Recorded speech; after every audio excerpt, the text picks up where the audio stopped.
helping you with real estate, Mr. Mike Johnston. Welcome everyone. Today we're doing building blocks number 10, going to be talking about working with for sale by owners. So we have some great information to talk about that.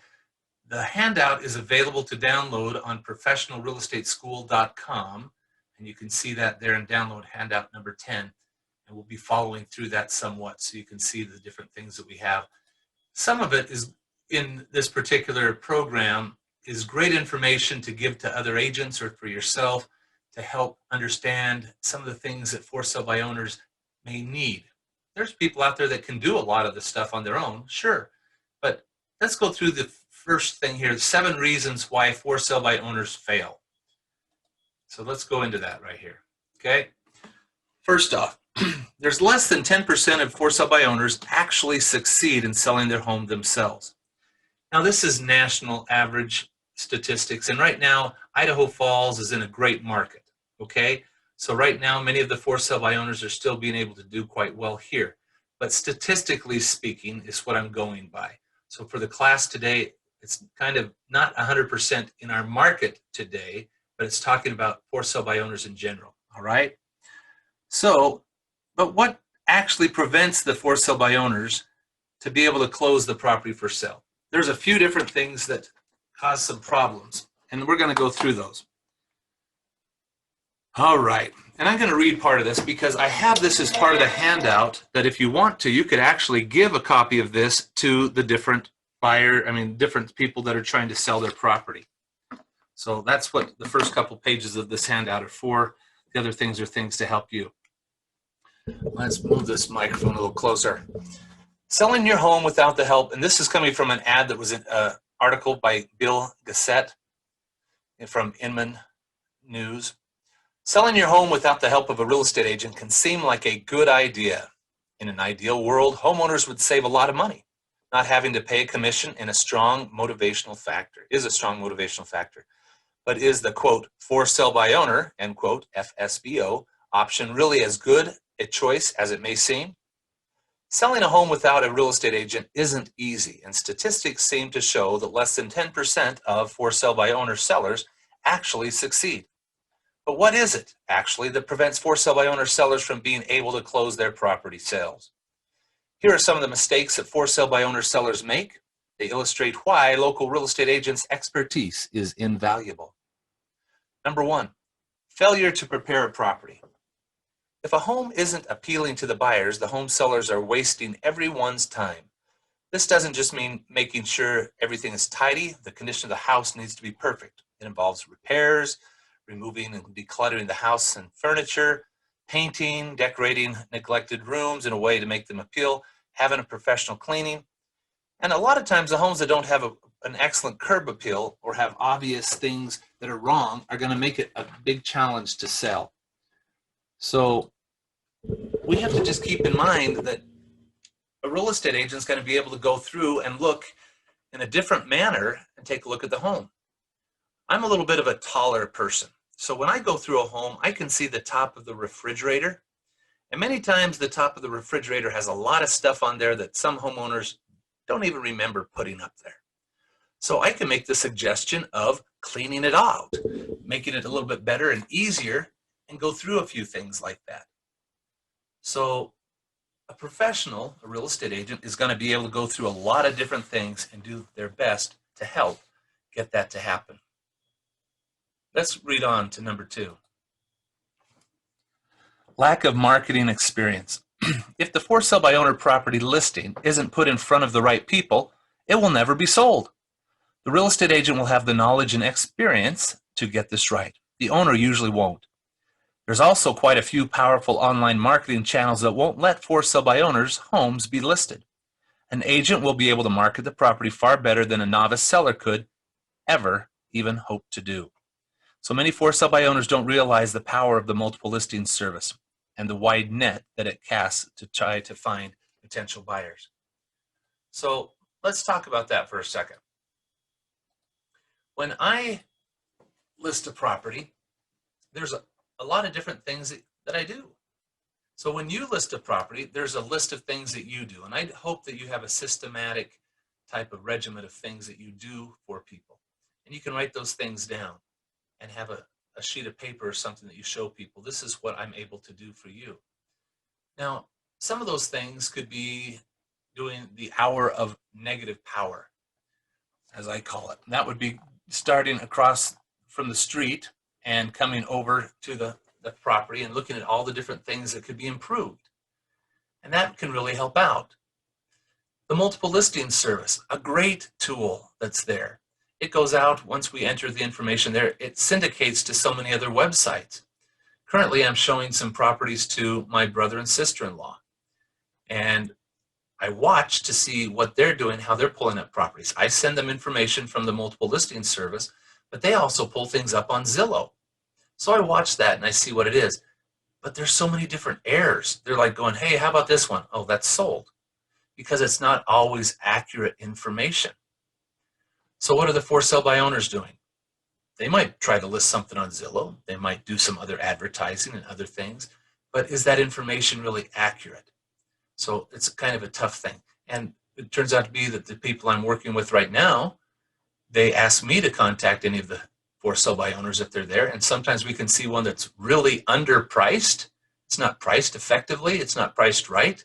So sometimes people don't know exactly what they're doing. They don't have that assistance or that help for things. Number 3, dealing with potential buyers. A big part of the real estate transaction really is when you have people that contact you and they're wanting to know more about the property. So when these people call, you might answer the questions a little bit differently. Sometimes these people that are calling aren't pre-approved or even qualified for your home. They just think it's cool and they might come waste their time and come over and just look at the house. So you don't want to spend a whole lot of time on people who aren't able to buy a home right now. Many sellers aren't able to stay on top of the email inquiries, the voicemails, other things. They might be at work and they don't have the time to do the showings. So there's a lot of inconvenience things that might happen for a particular seller. So talking about pre-approval here, it shows that even if a seller can't find a pre-approved buyer, there can be some problems even when showing the home. If you have a dog at home or something and you have to cruise home to do it, it makes it very difficult to be able to do all those different little things. Okay? Unwanted inspection results. Well, we know how in a typical real estate transaction, there's a contingency that talks about having an inspection. For sale by owners or people that don't sell homes all the time may not understand that type of a contingency if it's in the contract. So there could be problems with the house. And it's best to have a home inspection done ahead of time so that they can find out about the problems versus it closing and then a lawsuit happens because the buyers sue the seller for some type of a defect that's in the property. So agents can really be good to help explain things when it comes down to the inspections. They can negotiate to help get things figured out because it's not a personal thing, where with the buyer and a seller, many times it is totally personal. The 5th item is negotiating with the buyers. First off, we must price our home correctly. If it's not priced right, then we're going to start off on a bad foot. If it's too high, no one's going to look at it or want to make an offer on it. If it's too low, you're going to have a lot of stuff happen and you just left a lot of equity on the table. So we need to make sure that it's priced right and be able to negotiate the price if there's a concern. It also deals a little bit more when we're talking about earnest money. How much earnest money should be put down on a property? Some sellers, if it's a for sale by owner, don't even understand what earnest money is, or they kind of do, but they think that they get it up front immediately. They hold it, they put it into their bank account, whatever. But we need to talk about what earnest money is and explain that to them and understand when it goes back to the buyer or when they may need to be able to keep it. So all the contingency clauses that might be in the contract, that they need to get financing, that they have the inspection and other things. So we need to make sure that we feel that they feel comfortable with everything that we're talking about. So that's one of the key issues that we have there. So this is another reason why a for sale by owner needs you to be able to explain things to them. And we have to be knowledgeable on all these things to be able to provide that information to them. Number 6. One of the things that most sellers or for sale by owners are excited about doing is saying, oh, we're going to save on the commission. We're not going to have to pay X number of dollars to a real estate agent. Okay, that's true. You may not need to. You may not have to, as long as you can take care of all those other issues yourself. But the bottom line many times is some people will net less than when they're working with the real estate agent. Why? We're able to help them price the home effectively. We're able to negotiate for them. If they put it out there on their own, they're netting less because they're not getting as much money for it, possibly. They could have sold it for less than it was worth. So you have to be very careful with those particular things. All right, closing the deal, number 7. If the for sale by owner seller is lucky enough to get an offer, things can still go wrong. There could be mistakes made in the process after the offer is accepted. They could be giving up more items than they should. They could say, oh yeah, we'll take care of all the closing costs for you when they don't need to. So there's other things that could be happening. And having inspectors come over looking at things, they might come back and start to negotiate. Oh, we need a new roof on the property. Oh, we have a problem with the leaky this or that. So there's a lot of different issues that might come up. And with a licensee, a real estate agent, we're able to help understand those and weed through all those issues and problems that are there.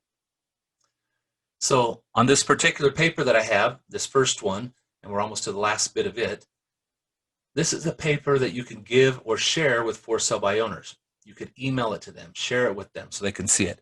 So in this man's article, his final thoughts are, if you or someone you know still decides to go ahead with the for sale by owner route, despite reading about the many pitfalls, it can be a gamble with less than a 1 in 10 chance of success.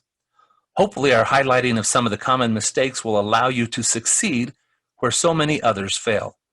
Selling a house for sale by owner is risky. Make sure you have a backup plan in place that entails interviewing multiple top local real estate agents. And it has a comment, Bill Gassett is a nationally recognized real estate leader who's been helping people buy and sell for over 33 years. So that's just a little bit of information there.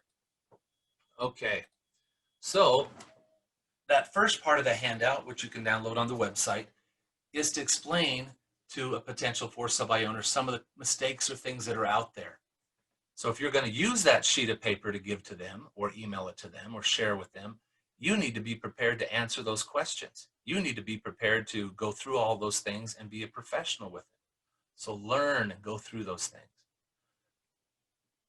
The next pages that we're going to be going through on the handout talks about a marketing plan, a prospecting plan, how to work and go out and get some of these leads. All right, and some of this in here I've just modified over the years, and you have access to it so that you can use it. I think it's a great resource for you as long as you modify it a little bit to yourself. Okay, so let's continue on with that stuff and see how this works out for us. Okay, a for sale by owner prospecting plan. Use this plan as a basis for prospecting for sale by owners. There's other successful strategies that you can try and do as well. But first off, we need to find and locate the for sale by owners. And the first thing is, I think that you can find a lot of things out there. First off, it says you should spend a minimum of 1 or 2 hours a week, preferably more if you're going to use this as an income stream. But if this is just one of the many streams for income, you'll need to spend more time at it. And some people do, and they're very successful at it. Okay? Focus on properties that are in a market area that you feel have a strong market appeal. So if there's a lot of people looking in the 300,000 range, I'd be marketing or looking around in that particular neighborhood. I wouldn't be looking at another price range, something that's not selling. So that's the first thing. When you're doing drive-bys, every time you're going to the office or doing something, drive a different direction, drive a different route, because you can use those miles as you're driving to the office and have those be counted for part of your business miles instead of commuting miles if you are looking for sale by owners. So I drive a different route and I'll see things. I'll write down their phone number, the address, so I can see what's happening. But if you're working for sale by owners, you need to be looking for them. Anytime you see a sign in the yard, that's kind of like a for sale by owner beacon. It's going, hey, hey, come help me, because I've got this property here. I need some help. Come over here and help me out. So it's just something that's good for you. And I'm not trying to belittle for sale by owners in any way, shape, or form. There's a legitimate reason that some people do that, but many of them are struggling and need help. So we need to be able to provide that help. So you're driving by, you see the signs, write it down. The second, you can have on your website, you can get it modified so it puts like a services package, and you can have it on there that says, hey, if you're selling the property by yourself, here's some tips. Here's some different little things that I can assist you with that can answer some of the questions for you. And that's very beneficial there. Newspaper ads, and I'm saying yes, newspaper. There are some people that still read that thing. I gave up my subscription a long time ago, but still, you might want to look in there because there are some people, different generations, that still will put properties in the newspaper. And that could be a benefit to you as well, to look there to find out about things that are happening. Social media, you'll see it on Facebook and other things. People are out there just putting information or saying, hey, they're talking about this property or that property. So if you see that, it's a potential person that you can communicate with and find out if they need some assistance. Okay, so we talked about Facebook, Zillow, other places. Zillow is always great because it's a perfect advertising spot. Then you need to develop a tracking system. And this tracking system that I'm sharing with you, in a hot market, you'll need to do it faster. In a slower market, maybe slow it down a little bit, because here it says do this kind of stuff on week 1, week 2, but you might modify that or speed it up because we have a hot market right now. So if the people are trying to sell their homes, there's a lot, the people are receptive if they've been doing it for a while and they're not having any success. But don't ever offend somebody. Don't say something mean to them. Don't discourage them. Just be a resource and possibly help to them. So your tracking system should include the name, address, phone number of the for sale by owner.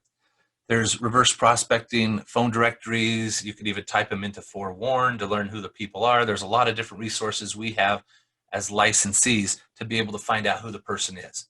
So instead of doing a blind call, just the phone number, you actually may have a name for the people. And then with the address, you'll know if it's a rental property or if they actually live there, because if the phone number attaches to that property, then it's a homeowner versus possibly a rental property, okay? Continue to look for ads for the same property, even though you've added them to the list, to determine if the for sale by owner is actively marketing or if they're becoming discouraged. Sometimes they'll have multiple ads that are out there. They're paying for things. Thrifty Nickel, you still see that once in a while. Different spots, because if they're participating, paying for stuff for a long time, they may be getting discouraged with that. Date, time, medium of every contact and response that you have with the for sale by owner in chronological order. So maybe you did a phone call at 9 a.m. on the 14th of September. You offered to, and you sent them a free services package. You just keep track of everything that you're doing. If you're doing mailings, emails, phone calls, add all those things down of what you're doing in your tracking system. Develop a solicitation schedule. At the beginning, many times they're less interested in talking to you. But as you go on and you're building a relationship, many times you're building a relationship of trust and they'll work with you. So as you continue to contact them once a week or so, it's key to be consistent. Could be Thursdays or Fridays, just before the weekend starts up, is great to talk to them, to try to get some excitement for them for the weekend, that hopefully someone's going to come by and look at it. Sundays or Mondays after the weekend is over, contacting them. Many times you'll find that they're a little discouraged because nothing happened. They're hoping for it. So you could drop by the home at that point in time and see what's going on with them.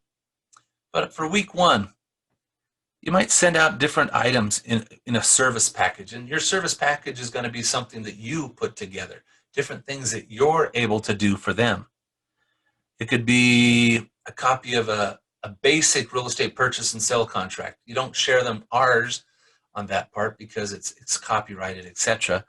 But you might give a simple type thing that they could see a little bit, talking about lead-based paint disclosures, on anything that you send, have compliments of or provided by, something like that that has your name on it, so that they know that you're the one helping out. The bad part I see with that is if you give them a form and they use it and it doesn't meet their needs, they might blame you for it, but hopefully, well, you're not involved 100% anyway. So it's just something to keep in mind. Week 2, continue talking to them, offering a different service package, mailing a service package to them if they didn't accept it when you came over or something, that way they can get it. Don't do something that gets them discouraged. Just keep contacting them. You might even talk about information on loans. Well, your home's in this price range. I know of a lender that could put together a piece of paper that shows about roughly the price range or roughly the price the mortgage would be for people, and that would be a benefit for you. We could do something like that. You might even talk about a home inspection. You could have a home inspector come out ahead of time to go through the home, and you can show that home inspection to potential buyers saying, hey, we had the home done, inspected, found a few items that needed to be corrected, and we took care of those. So there's different things that you're able to do with that. You can even talk about having a face-to-face visit when you go out there and go through the property with that particular seller. And you can give them some ideas. Now, sometimes when we do this, it helps them out too much and they get it sold, which is a good thing, but hopefully they'll do something for you, but maybe not.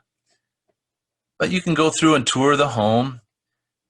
And sometimes you can even talk about sharing the buyers with you, because if the home's not exactly right, maybe you could take a list of the people that are coming in and you could follow up with them to see if there's any interest on that property, and if not, on something else. You might even talk to them about paying you a commission if you were to bring a buyer. That would be with a compensation agreement. It doesn't mean you can advertise the property, because you have to have a valid listing agreement to advertise it. But if you happen to have a buyer that you could bring in, you could have a compensation agreement signed with them that when and if you have a buyer, that they would compensate you for that. Going on the next week, let's say you stop by without an appointment. Hopefully they seem a little easygoing. You could offer some additional advice to them about showings, assist them somewhat.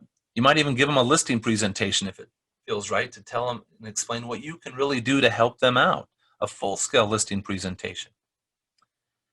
You want to have you be first in mind, because if they find something or come to a point where they're wanting to finally list the property, we want them to think of you. Now, continuing on, visit them, talk to them, call them, different little things until things happen. Try to see if there's anything that modifies or changes so that you can get there to help out. Sometimes you'll find that the people that they'll get to the point where they might even take it off the market. They'll just say, oh, we don't want to do it now. We're going to wait till later. Another service that you can offer for for sale by owners is to find them a house, because maybe they're looking for something. And if they're looking for something, you can explain, hey, I'm more than happy to show you some properties. What is it that you're looking for? And you could show them something that maybe they get excited about. And many times when you write up an offer on one of those type of properties, the people don't always accept an offer because it's not marketed on the MLS and they're not sure about it. So it's tougher to accept a contingency. So you might have to address that situation with them, and possibly you'd be able to help them get it sold by listing it. Another thing could be, what if they're going out of the area?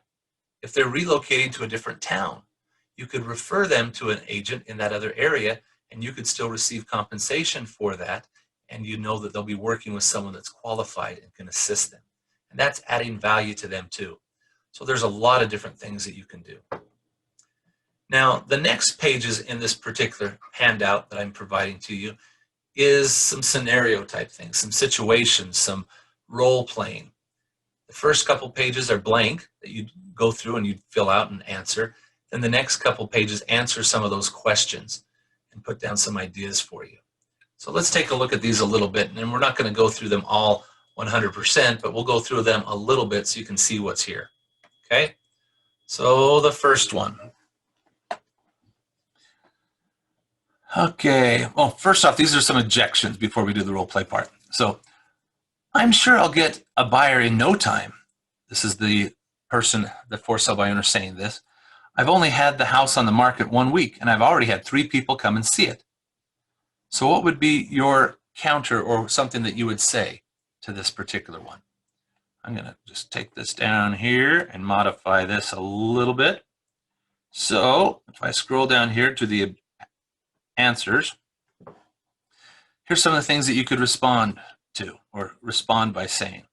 Hey, that's great. You've had so much interest. Could I come over and preview the property? I might have a buyer who would be interested as well.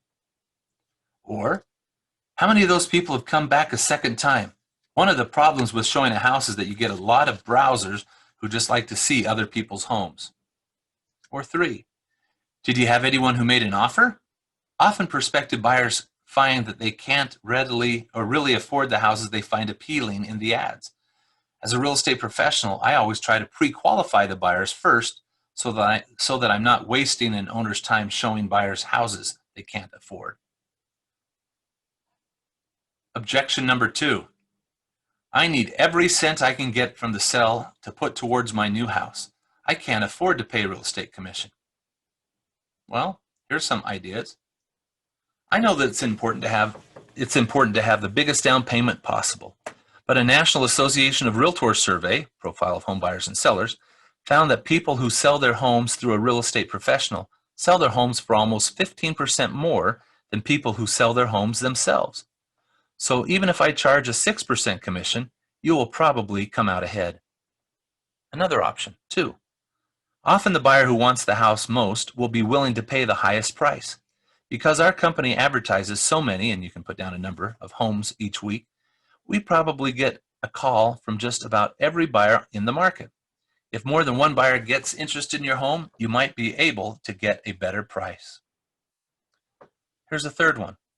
You know, buyers understand about real estate commissions too, and any buyer who purchases from an owner will automatically assume that they can discount the price by the amount of the commission.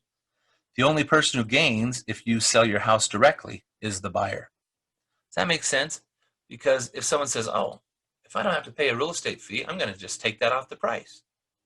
And that happens many times. Moving on to objection 3. What do I need you for? I can put up a sign in my yard just like you would.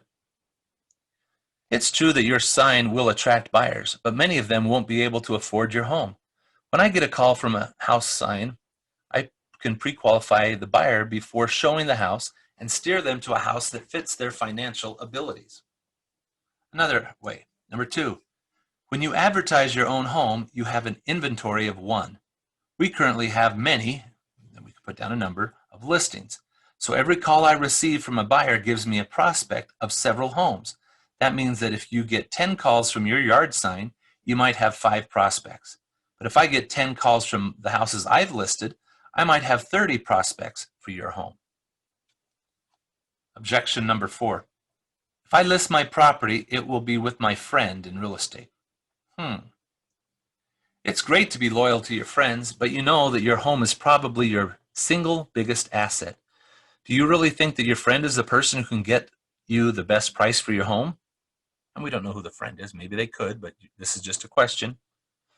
I've always found that the biggest problem with working with friends is that it's too hard to fire them if they don't perform. You take such a risk of losing their friendship and wasting a lot of time not selling your house. Number 3, can you afford to list your property with a friend for 60 or 90 days and take the chance that it won't sell? If you're planning on buying another home, that's a big gamble. Our company sells homes in your area fast. You can put down an average days on the market. Okay? So I don't want us ever to belittle somebody else. I don't think that we should ever say that that other person is a terrible person. Many times we don't even ask who those people are. We might not know.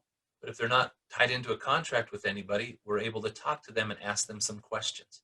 If they're working with somebody, of course, we will back off. We will not pursue anything, whether it's our office or another office.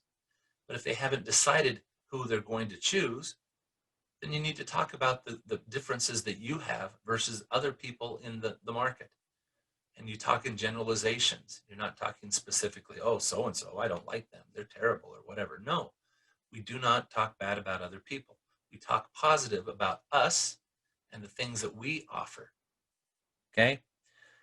Here are 10 things that for sale by owners want.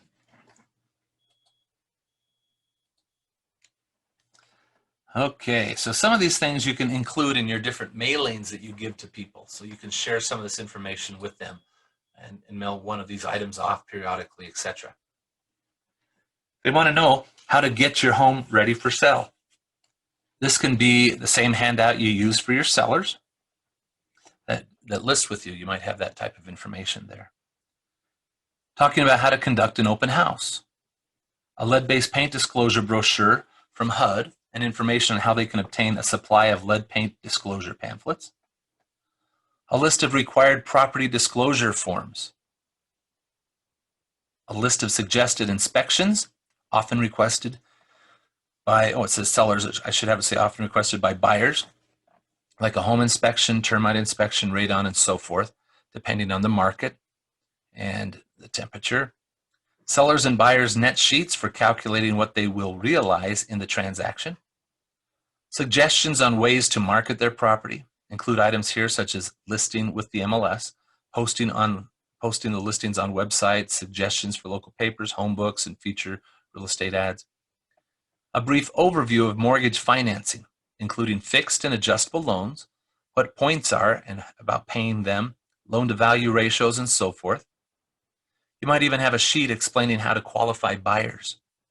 A possible copy of a closing settlement statement that shows people what's on there and some of the things that they may or may not be aware of. So there's a lot of different items that are available there. All these things are just different resources that you have that you already use when you're pre-qualifying buyers, or you already use when you're helping a seller sell the property. So you're giving little bits and pieces there to show them how it would be if they were to work with you. Like I mentioned before, sometimes we help people too much and they get everything done. That's fine, if that happens. But maybe they need help writing up the contract. And you could charge a fee to be able to do the contract part for them. So there's lots of different things that you can do. Now, if you do that, you're not representing either party typically. You might have a compensation agreement filled out. You'll still need to do the agency disclosure brochure, make sure that they have property disclosure forms, lead-based paint disclosures, other things that are required by Idaho law when a licensee is involved. This next section are some role plays. And I'll just read one of them. We're not going to go through them, but there's a couple here. And we'll just take a look at those. And you can kind of go through these on your own. All right. Role play. Susie and Sammy Smith, a successful two-career couple. She's in human resources. He's an attorney. They have one child with a second on the way. They're moving up to a bigger home in a suburb with better schools. They're smart, selling into a strong market, and don't see why they should waste money on a real estate associate who won't do much for them anyway. So the for sale by owner Susie, her talking points: we're so busy, we work 60 hours a week and hardly have any time to spend with our daughter. Plus, the second pregnancy seems harder than the first. We're both college-educated professionals who understand contracts and marketing. We've also talked to several of our neighbors, so we know what homes are worth in our area. And the salesperson's talking points: I do this full time, so I can be available when a buyer needs me, and the sellers will still have a life. Of course, the sellers are probably smart enough to do what has to be done, but why spend all the time figuring out something you may not do more than a few times in your life? Let someone who has the experience do the work for you. So what would you do in a situation like that? So it kind of talks about this scenario. If I was talking and being the agent, I would try to talk about how you could take a lot of things off their plate and make it easier for them. Time saving. You're so busy already. I can take those calls. I can pre-qualify the people. I can show the home to the prospective buyers. That way you're not having to have that time. And I won't bother you with a showing unless these people are approved and can actually buy the home. So you're able to do different things to assist and help them. Sure, they could do certain things themselves. And you can say that, yeah, you can do that, but I'm providing you access or freedom from having to spend that additional time on it, because that was one of her concerns. So a lot of times in our conversations, we'll learn what their fears or concerns are, or what it is that we learn what they're needing, and we can see if we can fulfill those needs. So that's a key thing with any for sale by owner. Now there's a couple other scenarios here that you can go through and review and see about how you can help in those different situations. It just gives you a few more ideas. Let me just check through here. 1, 2, 3. Let's move on now into fees. How different fees, if you're going to be working with a for sale by owner, sometimes you can get certain fees from them to do different items. A lot of times there's some things that you'll offer that are for free to help you build that relationship with them. But some of those free offers that you could do would be your brochure boxes. Some people like to have a flyer out on the front of their house. If they want that, you might have a brochure box that has your name on it, possibly, or even if it didn't, no big deal, that they could borrow and use. A for sale sign. You might have a sample for sale sign that you could have them. It says for sale by owner that you purchased, that you could put in their yard. And it has their phone number on it, because you can't advertise a property if it's not listed by you. Flags and open house signs. List of advertising sources where they could go to help promote it. A school report for potential buyers. You can do those type of things. Some of the income sources, and some of these ideas people do across the country. I don't always agree with doing all these things, but you could do a market analysis on their home. Now, the part you can't do is if you're not going to be getting a listing, we talked about that earlier, you can't do a broker's price opinion or something along those lines. If there's a potential that you're going to get the listing, and they say, well, if we try it for 3 weeks and then nothing happens, we'll list with you, then that's something that you could proceed with. But if they're right now saying, hey, we don't want to do anything like that, we're doing it on our own, then don't even offer that, because you cannot do it as a licensee. You could talk about a marketing plan for the property. You could talk about listing the home on the MLS, so getting a real listing. Showing the property to potential buyers. If you had somebody, would they let you show it to them, and would you compensate them? Earning a partial commission if you locate a buyer for the home. So you might have a compensation agreement filled out with them. You could offer assistance in negotiating when an offer comes in. You could offer to do the paperwork for them. So there's different things that you could assist them with. You could help oversee inspections and other tasks necessary for closing. Now, in an article in the Real Estate Brokers Insider, Julie Garton-Good, who lives in Idaho, over in Lenoir, Idaho, she noted in a survey that she conducted that sellers were willing to pay between $1,500 and $2,000 for assistance in negotiating and closing a transaction. So maybe you could do a flat fee to do the paperwork or something along those lines. So there are options that we can do on transactions. All right. Now, that's pretty much the basics of what to do on a for sale by owner. It's just something simple. So just remember, when you're driving to work, when you're driving around, always have that pad of paper or something right next to you, or your phone that you can press a button and have it record a voice comment. But make sure you're obeying the laws and not using your phone and other stuff. But you might pull over and take a picture real quick so you have the house and get the information. You could call one of the title companies and have them order a property profile on that property, which will let you know who owns it, if it's recorded, at least the last recorded deed and other information on it. So you can see that. And you can start to prepare to contact that for sale by owner. So something different, a different income stream for you is for sale by owners. If you have any questions, please feel free to ask me on any of those things. Be happy to answer them for you.